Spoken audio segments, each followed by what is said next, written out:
Today I'll be showing you how to use Padlet.com to use within your classroom. First things first, you're going to go to Padlet.com. You're going to sign up for a free account. It's really easy to do. You just do an email and a password, or if you're already logged in via Google and you're on Google, you could use your Google account, which is what I did. And then once you are in, we will make a Padlet. So first click Make a Padlet. And there are a bunch of different Padlet canvases that you can use. There's wall, canvas, stream, grid, shelf, back channel. And here's like a little preview of all of them. It's a brick-like layout, scatter, group, and connect content in any way. Draw different lines. Stream, which is my personal favorite. Here's a preview of it. Goes like this. It's great because I like using it because in a classroom setting it's easier for the children and the students to understand, I feel, if they just read it and keep going down. And you kind of leave off where the content you just were covering in class. Here's a preview of the wall, which is another good one that I like. It goes like this, and you could of course, do that. But today I'm going to personally want to use stream. So you're going to click select.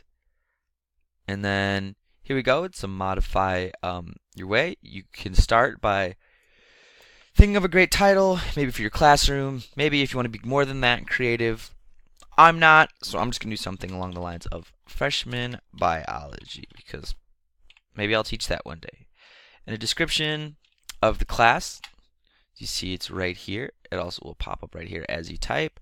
I'll say learning about biology and understanding the world we live in.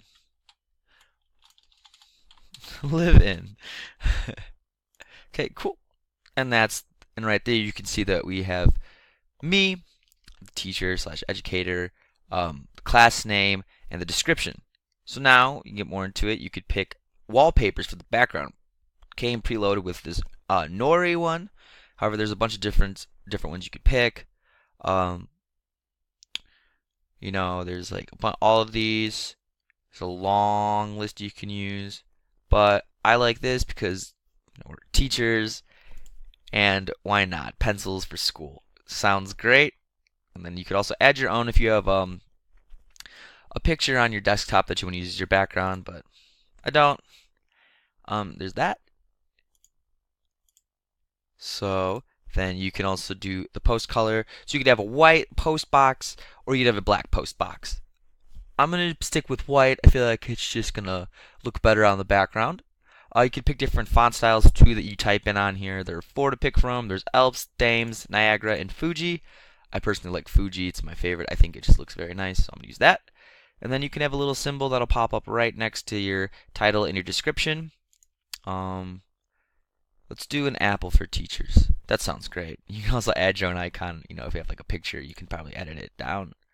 For posting, you can pick if you want your name to be displayed above the post, which I would. That's just how I like it.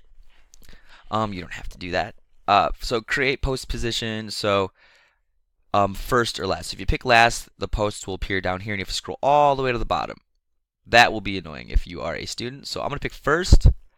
There's a profanity filter in case kids do comment on a post. You do want to make it look, not to have the swear word there. You can pick that. Places it with emojis like a smiley face or something along the lines. You could have comments on posts. You could also have reactions.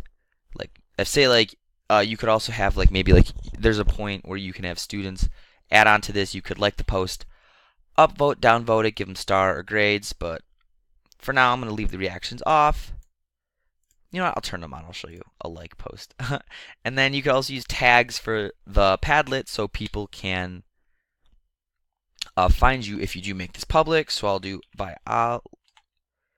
biology, education, Padlet. Awesome. So then click next.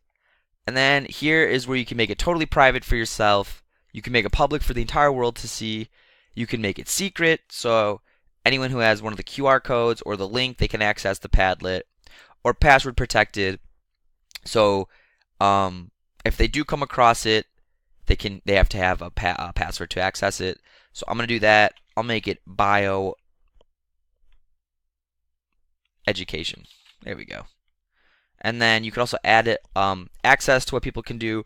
So you can maybe just make them just read the posts. You could have someone moderate the post if you want to. Maybe you're collaborating with another educator person with this software. You can have someone moderate, or you can just choose write, which is like allow to upload posts, maybe make comments along those lines. But I don't want my class doing that. I want them to read. So you just read. And then here are your contributors. If they have a Padlet username, you could add them using that, or you could add it via email. And then there's also this little moderation thing, which is like if someone does, say you are collaborating with someone and you want to be the moderator because it's like yours, you can allow or decline posts. So click next, and then you're all set. Start posting. So for the first one, you go down here to this plus sign, click that, and for the title, let's do cells.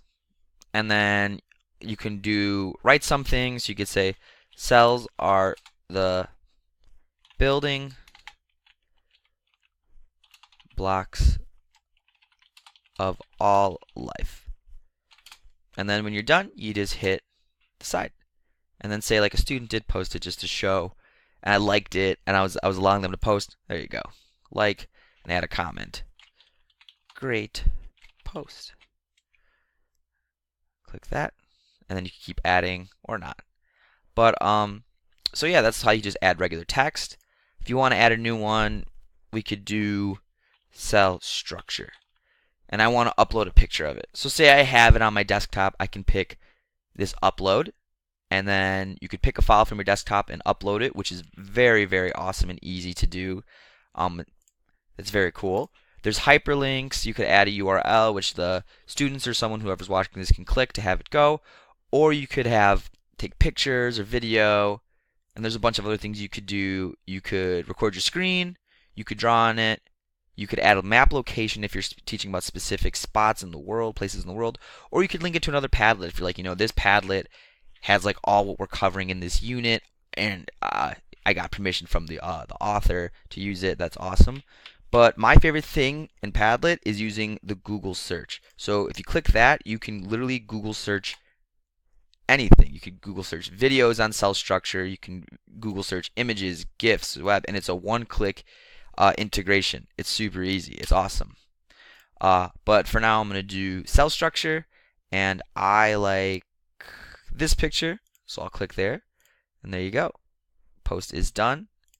And say I didn't give a description, I'll be like, this is what an animal cell structure looks like. And click next when you're done, and there you go. Say I make a post about nothing that has to do with this, I could just click, say I talk about chemistry. Say I mess up somehow. Really easy.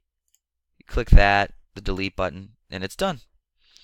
This is really awesome software. It's super straightforward and easy to use. I think it's going to be great in a classroom, especially if you're teaching with with an educator who's also teaching the same subject as you. You guys can collaborate on it, and it's really awesome to use. You can share it like this, like I said. That's how you do that. You can remake it. Say you don't like the stream, though. Say you don't like how this looks. You're like, ugh, I'm over the stream. I'm over the format in which this is at. You click change format, and say I want to do the wall. I'll show you what my wall looks like. And there we go. There's cell structure and cells. But maybe I'm teaching cells, and I want them to start off with my definition of it, like a very generalized definition. Just click over here, and that becomes 1, and that becomes 2. Or maybe I want them to look at the cell structure to start visualizing before we learn. I could do that. Overall, like I said, I think this is an awesome tool to use in the classroom for educators. I thoroughly enjoy it. I could definitely see myself using this, not only just to like have students like refer back to maybe outside of the classroom, but there's so many different ways you can use this, and I think it's great.